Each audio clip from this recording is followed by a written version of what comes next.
ঈদের পরের থেকেই সবারই ঘরে, ঘরে জ্বর।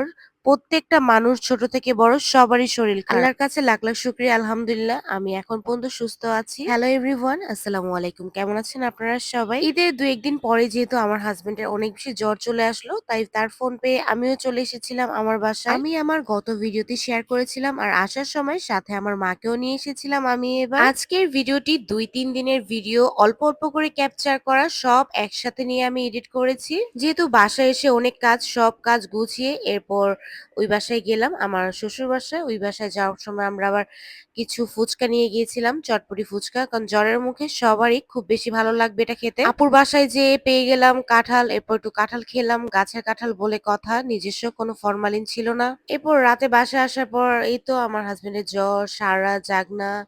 কি আর করার, সারারাত জাগনা থাকতে থাকতে ভোর সকাল হয়ে গিয়েছে, তাই একটু ক্যাপচার করলাম। একদিকে সকাল হলো, আরেকদিকে আমার জ্বরটা একটু কমলো, তারপর ঘুমিয়েছিলাম। পরে ১১টার দিকে আমি নিচে নামলাম, বাসার নিচে নেমে একটু ওষুধ নিলাম আর কাঁচা আম নিচ্ছিলাম। আমগুলো দেখে ভালো লাগছিল, চিন্তা করলাম জ্বরের মুখে কাঁচা আম যদি কাসন্দ দিয়ে মেখে দিই খুব বেশি ভালো লাগবে। আর এই ২-৩ দিন তো আমার তেমন কোনো রান্না বাড়া কিছুই করিনি, কারণ বাসার থেকে আসার সময় আম্মু কিছু মাংস তরকারি দিয়েছিল, আমি ওগুলো খাচ্ছিলাম। তো রাতের বেলা হঠাৎ একটু ঠান্ডা ঠান্ডা ভাব আর বৃষ্টির ওয়েদার দেখে আমি একটু খিচুড়ি বসালাম ঝাল ঝাল করে মাংস দিয়ে, কুরবানির মাংস দিয়ে একসাথে মিক্সচার করে খিচুড়ি খেতে কিন্তু বেশ ভালো লাগে। ভাবলাম কয়েকদিন যাবত রান্নাও করি না আর ভালো লাগছে না, তাই একটু রান্নাও করি আর দেখি জামাইটা খায় কিনা, যদি মুখে ভালো লাগে। খিচুড়িটা কিন্তু বেশ মজা হয়েছিল, সব একসাথে মিক্সচার করে রান্না করেছি, একটু লেটকা লেটকা রেখেছিলাম মাংস দিয়ে, সেই ভালো লেগেছে। এরপর একা আর কি আর খাবো, আর আমার পাশের ঘরে ভাবি তো ছিলই না, পরে সুমি আপা আর আমরা সবাই মিলে একসাথে খেয়েছিলাম। এরপর জামাইকে রাতে জোর করে খাওয়ালাম আর সেরকম মজা হয়েছিল, আমি তো বারবার ঘুরে ঘুরে খিচুড়ি খাচ্ছিলাম। পরের দিন জামাই বলতেছে যে আজকে তো একটু মুখে রুচি পাচ্ছি, আজকে একটু চাউমিন রান্না করো, তো একটু চাউমিন খাবো। এরপর জামাইয়ের জন্য রাতে চাউমিন বানালাম, সে অত বেশি খেতেও পারেনি। এরপর পিজা ছিল, চিন্তা করলাম পিজাটা ট্রাই করি।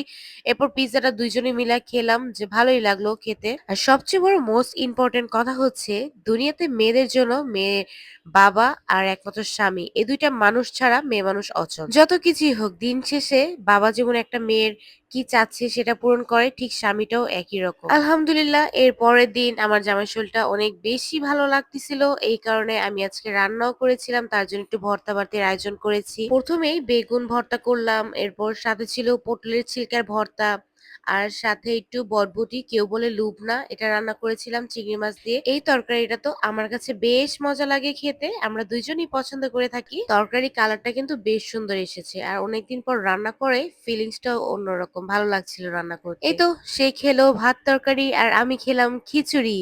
খিচুড়ি দিয়ে মুরগির মাংস, সেই একটা স্বাদ। আলহামদুলিল্লাহ বেশ কটা দিন পরে জামাই একটু খেতে পেরেছে, এর জন্য আমার অনেক বেশি ভালো লাগছে। আর ঘরে কেউ অসুস্থ থাকলে খুব বেশি খারাপ লাগে। আমার ভিডিওগুলি আপনাদের কেমন লাগে অবশ্যই সুন্দর সুন্দর কমেন্টে জানাতে পারেন। ভালো লাগলে অবশ্যই বেশি বেশি করে লাইক কমেন্ট শেয়ার করে দিবেন। আমার ভিডিওর সাথেই থাকবেন, নতুন নতুন অন্য কোনো ভিডিও নিয়ে আসবো। সবাই ভালো থাকবেন, আল্লাহ হাফেজ।